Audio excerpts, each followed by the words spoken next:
आप डरते हैं, डरेंगे, आपके दिल में कोई फेयर होगा तो आप कुछ भी नहीं कर सकते। फेल वो लोग होते हैं जो लोग गिरते हैं और गिर के खड़ा होना नहीं जानते। अस्सलाम वालेकुम, मैं हूं आपकी होस्ट फाइज़ा कुरैशी और आप देख रहे हैं वॉइस ऑफ सिंध का प्रोग्राम अनटोल्ड स्टोरी। और मेरे साथ आज जो मेहमान शख्सियत मौजूद हैं वो इंटरनेशनल क्रिकेटर हैं और इसके अलावा एक NGO रन कर रहे हैं रोमान रईस खान फाउंडेशन के नाम से। और अगर हम देखें और सोचें तो थोड़ा सा डिफरेंट लगता है हमको कि एक क्रिकेट से ऑक्यूपेशन अपना पैशन चेंज करके एक NGO की तरफ आना, तो उसके पीछे क्या रीज़न्स थे, क्या स्टोरी थी, ये हम पूछेंगे रोमान रईस से। अस्सलाम वालेकुम। वालेकुम सलाम। क्या हाल है आपके? अल्हम्दुलिल्लाह, मैं बिल्कुल ठीक। आप कैसी हैं? अल्हम्दुलिल्लाह।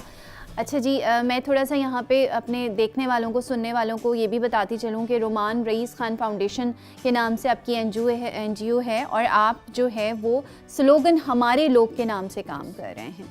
सही। रोमान, आप माशाल्लाह इंटरनेशनल क्रिकेटर हैं और उसके बारे में भी हम यकीनन बात करेंगे, लेकिन उससे पहले मैं ये पूछना चाहूँगी कि ये अभी आपने बहुत जल्दी, माशाल्लाह एक नेक काम है, एक नेकी है, ये बहुत जल्दी आप इस तरफ आ गए, क्या पीछे क्या बैकग्राउंड था? हाँ, रीज़न एज सच इतनी एक्स्ट्रा ऑर्डनरी नहीं है उसकी। एक तो सिंपल, जब हम लोग PSL खेल रहे थे तो उस वक्त एकदम सब लॉकडाउन की वजह से सारा कुछ रुक गया था, हर चीज़ बंद हो गई थी।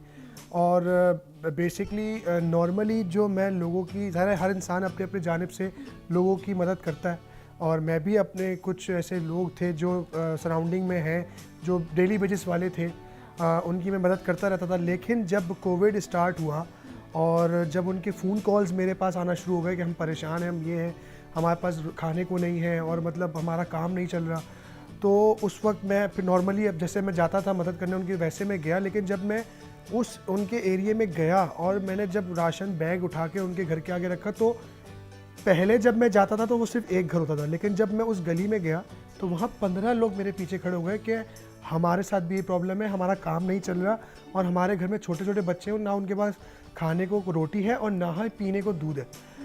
तो वो चीज़ें सुनकर और देखकर मेरा दिल अजीब सा हो गया। मैंने कहा यार, ये तो मतलब बहुत ज़्यादा वर्स्ट सिचुएशन है। फिर हमारा कोई इरादा नहीं था कि हम जो है वो कोई NGO बना लेंगे या कुछ नहीं, लेकिन हमें लोगों ने बैक किया, जिसमें मैं सबसे ज़्यादा पहला नाम मैं लूँगा ज़फ़र अब्बास साहब, JDC के, जो हमारे जो करता धरता है, जो रन कर रहे हैं JDC फाउंडेशन को। तो आई थिंक कि उन्होंने हमें हर अच्छी बुरी गाइडलाइन दी, हर अच्छे बुरे वक्त में हमारे साथ खड़े रहे और हमें हर तरीके से सपोर्ट किया, चाहे वो अपने उनका सोशल मीडिया का प्लेटफॉर्म हो, चाहे जैसे हमारे पास इतने रिसोर्सेज नहीं थे कि हम एक वक्त में दिन के अंदर 200 राशन बैग्स एक टाइम पे बांट दें, तो उन्होंने अपने जो वॉलंटियर्स थे वो भी हमें उन्होंने प्रोवाइड किया और अपनी गाड़ियाँ प्रोवाइड की कि आप अपने बंदों को साथ बिठाकर इनको लेके जाइए। तो मतलब ये बड़ा सपोर्ट होती है कि एक बंदा वैसे ही इतना वो बिजी, जो लाखों और हज़ारों की तादाद में जो राशन बांट रहा है और साथ साथ हमें भी सपोर्ट करा। तो आई थिंक कि मैं उनका थैंक यू करना चाहूँगा कि जिस तरह से उन्होंने हमें सपोर्ट किया और गाइडलाइन दी, तो इसी तरीके से लोग जुड़ते चले गए और फाउंडेशन हमारी बन गई। अच्छा रोमान, देखें ये तो एक बहुत नेचुरल सी बात है। हमारे यहाँ, हम जिस शहर में रहते हैं, मेट्रोपॉलिटन सिटी है कराची, और इसमें बहुत लोग माशाल्लाह उठ जाते हैं लोगों की मदद करने के लिए। जो आपने बात की कि एक को राशन दो तो पीछे एक लाइन लगी हुई होती है, तो इसी तरह तो हम किसी सड़क पर जा रहे हैं और अब बैगर को 2 रुपये दे दें तो पीछे वो बच्चों की 4-5 बच्चे और आ जाते हैं। क्या ऐसी चीज़ थी, कोई तो ज़िंदगी में, एक लाइफ में कोई ऐसी चीज़ होगी जिसने आपको मजबूर किया इस तरफ सोचने के लिए? आप एक क्रिकेटर हैं। मैं सबसे पहले तो यही क्लियर कर रहा हूँ, मुझसे काफ़ी सारे इंटरव्यूज़ में यही सवाल होता है कि आपने ऐसा इरादा क्यों किया। देखिए, मेरे माँ बाप की हमेशा से ये ख्वाहिश थी कि यार कुछ दुनिया में, क्रिकेट तो मैं खेल लिया, पाकिस्तान खेलने के बाद इंसान अपनी फैमिली को भी प्राउड फील कराता है सब कुछ, लेकिन इंसानियत के लिए आपने क्या काम किया। तो मेरे अम्मी अब्बू हमेशा ये बात बोलते ज़रूर थे कि जब भी तुम्हारा क्रिकेट करियर का इख्तिताम हो तो तुम ऐसा फलाही काम कोई करना, अपना इदारा ऐसा कोई बनाना जिसमें तुम लोगों की खिदमत और मदद कर सको। तो वो शायद अल्लाह ने, वो जो वक्त मैंने सोचा हुआ था कि मैं क्रिकेट छोड़ने के बाद करूँगा, तो वो शायद अभी आ गया। हॉकी हमारा कौमी खेल है, लेकिन उसके बावजूद क्रिकेट में बड़ा फ्यूचर वास्ट है, बच्चों को बड़ा शौक़ होता है, बहुत यंग एज से शौक़ होता है। आपको क्या लगता है कि जो हर जगह पॉलिटिक्स है, कि क्रिकेट में एक तरह कुछ इस तरह की चीज़ें हैं? आप कह सकते हैं कि देखिए, लाइकिंग और डिसलाइकिंग भी है, लेकिन ऐसा नहीं है कि पहले के दौर में जैसे होता था कि 5 साल कोई बैट्समैन या बॉलर कंसिस्टेंट परफॉर्मर था, उसको मौका नहीं मिलता था, लेकिन अब ऐसा नहीं है। अभी भी मैं समझता हूँ कहीं ना कहीं थोड़ी चीज़ें हैं जो मिसिंग है। आपको होप नहीं हारनी चाहिए, क्योंकि इन दी एंड आप एक स्पोर्ट्समैन हैं और स्पोर्ट्समैन में एक नॉर्मल आदमी से ज़्यादा विल होती है किसी भी चीज़ को पाने की और हार्ड वर्क करने की। तो मैं एक मैसेज भी समझ लें या आप कुछ भी समझ लें, आपको ये एक बिलीव होना चाहिए कि मेरी ज़िंदगी यहाँ ख़त्म नहीं हुई है, और आगे बहुत ज़िंदगी है। अल्लाह ताला ने अगर यहाँ आपको मौका नहीं दिया है तो कहीं बड़े मुकाम पे इंशाल्लाह आपको ज़रूर मौका मिलेगा। रोमान, कुछ इंटरव्यूज़ मैंने भी आपके देखे, मैंने भी ऑब्जर्व किया, कहीं ना कहीं मुझे कोई ना कोई ऐसी चीज़ नज़र आई कि नहीं कोई रीज़न है, कुछ है जो आप कहीं बोलना भी चाहते हैं और कहीं नहीं भी बोलना चाहते, तो कहीं तो कुछ ऐसी बात है जो आपका एक गैप आ गया है, खेल में गैप आ गया है और फिर आप इस तरफ डाइवर्ट हो गए, तो वो क्या रीज़न है, क्यों नज़र आता है, क्यों हम उस चीज़ को ढूंढने की कोशिश कर रहे हैं? यकीनन कुछ बात है। नहीं, आप ऑनेस्टली मैं आपको बताऊं, कोई ऐसा इसके पीछे नेगेटिव रीज़न नहीं है जिसकी वजह से मैंने क्रिकेट में अभी मैं नहीं हूं और मैं एनजीओ बनाकर बैठ गया हूं। सिंपल सी एक ये रीज़न है कि मैं इंसानी खिदमत जो मैं नॉर्मली करता था अब वो एक एनजीओ और इदारे के थ्रू कर रहा हूँ।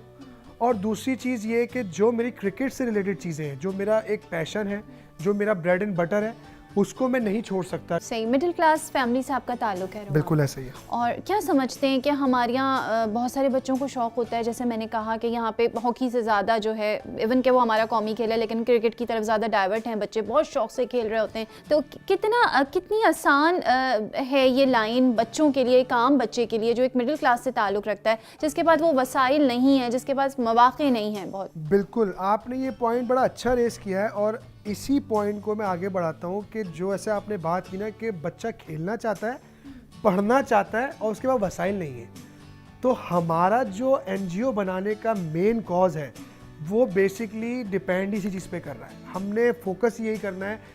देखिए, फलाई काम सब करते हैं, जेडीसी भी कर रहा है, सलानी भी कर रहा है, शायद अभी फाउंडेशन भी कर रही है, सब कर रहा है, लेकिन एक स्लॉट ये ऐसा खाली है जहाँ कोई काम नहीं कर रहा। वहाँ रोमान रईस खान फाउंडेशन ये काम करेगी कि जिन बच्चों को शौक़ है पढ़ने का, जिन बच्चों को शौक़ है अपने मुल्क से खेलने का, चाहे वो कोई भी स्पोर्ट्स हो, चाहे वो क्रिकेट हो, चाहे वो हॉकी हो, चाहे वो फुटबॉल हो, टेनिस हो, बैडमिंटन हो, वॉट एवर जो भी हो, हमने उस बच्चे के वसाइल को टेक केयर करना है और उसको पूरा भरपूर मौका देना है, उसको उसकी ग्रूमिंग करनी है, उसकी काउंसलिंग करनी है, उसके लाइफ स्टाइल पे बात करनी है कि यार उसको सिखानी है चीज़ें। क्योंकि हम में से बाज़ लोग ऐसे हैं कि मैं अगर अपनी पर्सनल में अपनी बात करता हूँ हमेशा कि 2016 से पहले और 2008 तक जो मैं क्रिकेट खेलता रहा डोमेस्टिक और 8 ओवर्स और ये वो, तो मुझे इतनी अवेयरनेस नहीं थी कि मैंने डाइट क्या लेनी है, मैंने अच्छे कपड़े क्या पहनने हैं, मैंने किसी महफिल में जाना है, अगर क्रिकेट से रिलेटेड कोई इवेंट है तो मैंने क्या पहन के जाना है, अगर मैं 5 लोगों में बैठा हुआ हूँ तो मैंने क्या बात करनी है, अगर मैं मीडिया से बात कर रहा हूँ तो मैंने क्या बात करनी है, तो ये चीज़ों की मुझे अवेयरनेस नहीं थी। लेकिन जब PSL स्टार्ट हुआ है हमारा पाकिस्तान सुपर लीग, और जब मैं PSL की टीम में गया हूँ इस्लामाबाद यूनाइटेड में, तो जब वहाँ मैंने इन्वायरमेंट देखा तो वो टोटली डिफरेंट था, जो हमारे पाकिस्तान डोमेस्टिक क्रिकेट में नहीं थी चीज़ें, चाहे वो आपके डाइट प्लान्स हो, चाहे अपनी फिटनेस हो, चाहे आपकी कोई भी चीज़ हो, चाहे आपकी ग्रूमिंग हो, तो वो चीज़ें मैंने सीखी।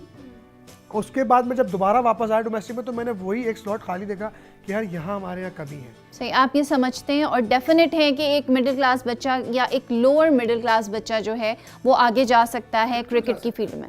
मैं अगर आपको अपनी बात करूँ तो शायद मैं मिडिल क्लास से भी थोड़ा लोअर क्लास का फैमिली से ताल्लुक़ रखता था, क्योंकि बात ये है अगर आप लोअर क्लास हैं, आप मिडिल क्लास हैं, हाई क्लास हैं, इंसान अपनी ज़िंदगी का फ़ैसला इन चीज़ों पे नहीं करता। अगर आपका वर्क और आपकी डेडिकेशन, आपका माइंडसेट, अगर आपका एम बहुत सीधा और सिंपल और क्लियर और आपकी हार्ड वर्क उसके साथ जुड़ी हुई है, तो अल्लाह ताला आपको कहीं ना कहीं उसका पे ऑफ देता है। तो अभी आप ये समझते हैं कि कोई भी हमारे यहाँ तो हर फील्ड में ना पर्ची जाती है बहुत, हम ओपनली मैं तो कहूँगी इस बात को कि बहुत हर जगह रेफरेंस बहुत ज़रूरी होता है, उसके बगैर कोई काम नहीं होता, आपका टैलेंट पीछे रह जाता है।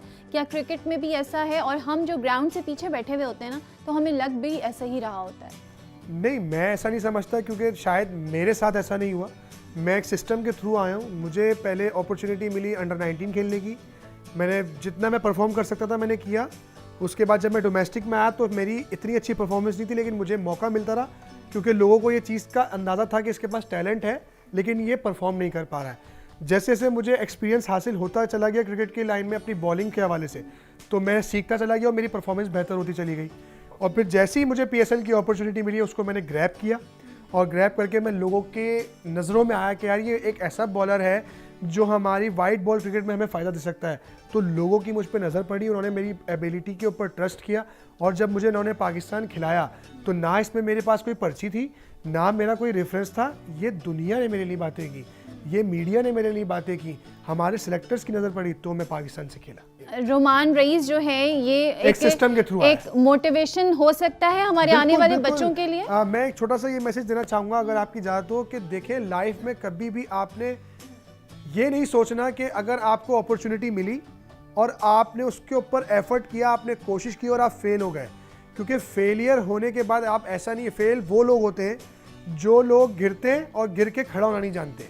तो मेरे हिसाब से आप अगर 1000 बार भी गिरे तो आप मज़ीद 1000 बार खड़े होंगे तो आपको कामयाबी ज़रूर मिलेगी।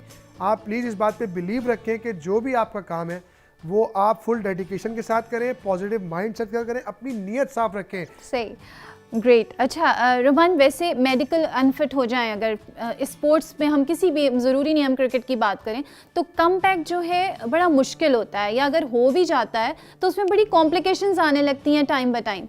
तो क्या आपको क्या लगता है? बिल्कुल ऐसा ही है, ये बिल्कुल ट्रू बात है कि मेरे ख्याल से आप जब पहली बार रिप्रेजेंट करते हैं ना अपनी किसी भी चीज़ को, और स्पेशली क्रिकेट में या किसी भी स्पोर्ट्स में, कि आपने कंट्री को सर्व किया और आप इंजर्ड हो गए, उसके बाद कमबैक ज़्यादा मुश्किल होता है, क्योंकि आपको अपनी फिटनेस भी करनी पड़ती है प्रॉपर उस लेवल की जिस पे आप आए होते हो, और प्लस आपको दूसरों को रॉन्ग साबित करना पड़ता है कि नहीं यार, जो मैं पहले छोड़ के गया था मैं उससे बेहतर हूँ। और अगर आप उससे बेहतर नहीं होंगे, आपकी फ़िटनेस का लेवल अगर 100% पे नहीं है, तो आपको वो चीज़ ट्रबल करेगी और आप उतनी देर तक सर्वाइव नहीं कर सकते उस स्टैंडर्ड पे। तो आई थिंक कि ये बहुत इंपॉर्टेंट होता है कि अगर जैसे मेरे साथ हो रहा है, जैसे मैं 2018 में नी इंजरी में गया, 8 महीने का रिहैब किया, 2019 में कमबैक किया, फिर मुझे एक इशू आ गया इंजरी का। क्रिकेट एक ऐसी फील्ड है, या आप मीडिया से जो लोग रिलेटेड होते हैं उन बहुत ज़्यादा जो है कंट्रोवर्सीज चल रही होती हैं और बड़ा उनको कैप्चर किया जा रहा होता है हर जगह, कैसे फेस करते हैं? कोशिश तो ये होती है कि कोई कंट्रोवर्सी बात ना की जाए या कंट्रोवर्सी वाली कोई ऐसी चीज़ ना की जाए कि जो आपको ये चीज़ फेस करनी पड़े, और अल्हम्दुलिल्लाह अब तक मेरे करियर में ऐसी कोई चीज़ नहीं हुई है, सिवाय इसी चीज़ के कि लोग ये बात ज़रूर कर रहे हैं पिछले 2 साल से कि जैसे ही PSL आता है तो रोमान फिट हो जाता है, और 2 साल से ये बातें मैं फेस कर रहा था। लेकिन उसके पीछे जो 8 महीने का एक गैप था, उसमें मैं क्या कर रहा था, ये मेरे कुछ फैमिली वाले ही जानते हैं या मेरे कुछ दोस्त जानते हैं कि मैंने कितना मुश्किल पीरियड वो गुजारा है 2 साल में, जो मैं 1 महीना तो अपने बेड से नहीं उठा अपनी इंजरी कैसे, क्योंकि बैक का मेरा ऑपरेशन हुआ था। तो वो जो चीज़ें होती हैं वो आपको ही पता होती हैं, और आप ज़ाहिर है मीडिया से आप सवाल आपके आते हैं वो आपको देने, और आपने उसको पॉजिटिव रिस्पॉन्स देना है। आपने लड़ना झगड़ना नहीं है, वरना लड़ के झगड़ के आप क्या करेंगे। रोमान, एक सवाल और आपसे ये करूँगी कि कुछ फील्ड्स ऐसी हैं हमारे यहाँ, क्रिकेट को ले लें या आप मीडिया को ले लें, या हर ऑफिस में मैं कहूँगी कि कुछ जो हमारे लेजेंड लोग होते हैं ना, जो थोड़ा सा हम सीनियर हो जाते हैं, वो अपनी जगह नहीं छोड़ते ना, वो अपनी जगह छोड़ना चाहते हैं, और अगर वो छोड़ भी देते हैं टर्म्स एंड कंडीशन की वजह से, लेकिन वो अपना एक वहाँ पे एक रखते हैं, एक दबाव रखते हैं। हमारे यहाँ क्रिकेट में भी ऐसे बहुत सारे लोग मौजूद हैं, तो क्या आपका क्या सर्वाइव कर पाते हैं उन सब चीज़ों के साथ? आई थिंक करना चाहिए। अगर कोई जगह नहीं छोड़ रहा तो आप, अगर आप उनके साथ अटैच्ड हैं तो उनकी जो एक्सपीरियंसेस हैं आप उनसे सीखें। और आई थिंक कि एक मैं ये बात कहना चाहता हूँ कि अगर इंसान को फील आ जाता है कि यार मेरा टाइम गया, तो उसको खुद छोड़ देना चाहिए, ना कि उसकी रिस्पेक्ट ख़राब हो, ना कि उसकी इमेज ख़राब हो। आप अच्छे नोट पे अपना करियर फिनिश करें, ना कि दूसरे आपको बोल बोल के जो ना वो चीज़ छुड़वा दें। मकसद ये है कि नए आने वालों को जगह देनी चाहिए सीनियर्स को। ऑब्वियस सी बात है। सही। कोई मैसेज देना चाहेंगे रोमान? मैं सिर्फ सिंपल एक यही मैसेज देना चाहता हूँ कि आप, जैसे मैंने पहले ही बताया कि आप अपनी लाइफ में कोई भी चीज़ अचीव करना चाहते हैं तो सबसे पहले तो आप नेगेटिविटी को दूर कर दें अपनी लाइफ से। अगर आप नेगेटिव थॉट्स लाएंगे, नेगेटिव माइंड में कोई भी बात आएगी, तो वो चीज़ आपको रोकती है कोई भी काम करने से। आप डरते हैं, अगर आप डरेंगे, आपके दिल में कोई फेयर होगा, तो आप कुछ भी नहीं कर सकते लाइफ में। तो प्लीज़ अपनी लाइफ में कोई भी डिसीजन लेते हुए डरे नहीं, क्योंकि अगर आज आप कोई डिसीजन लेते हैं और वो गलत हो जाता है तो इसका मतलब ये नहीं है कि आपकी ज़िंदगी, आपकी दुनिया ख़त्म हो गई। आप हमेशा नई चीज़ सीखेंगे, आप हमेशा अपने डिसीजन के बाद कोई ना कोई, चाहे अच्छा हो या बुरा हो, आप सीखते ज़रूर हैं। तो आपने सीखने का अमल जारी रखना है, और जो आप सीख लेते हैं तो काइंडली प्लीज़ अपनी वो सीखी हुई चीज़ अपने साथ वाले दोस्त को या साथ बैठे हुए बच्चे को ज़रूर बताएं, ताकि हमारी जनरेशन में ये चीज़ बढ़े कि हम अपना इल्म एक दूसरे के साथ शेयर करें। बहुत शुक्रिया रोमान रईस साहब, आपने हमें टाइम दिया, आप यहाँ आए, हमारे साथ मौजूद थे रोमान रईस, और बहुत सारी बातें हमने की और आपने यकीनन बहुत कुछ सीखा होगा। आपके अंदर की पॉजिटिविटी आपको आपकी मंजिल तक ज़रूर पहुँचाती है, सिर्फ कोशिश करने की बात है। अगली एपिसोड में आपसे फिर मुलाकात होगी। अपना बहुत ख्याल रखिएगा। अल्लाह हाफ़िज़।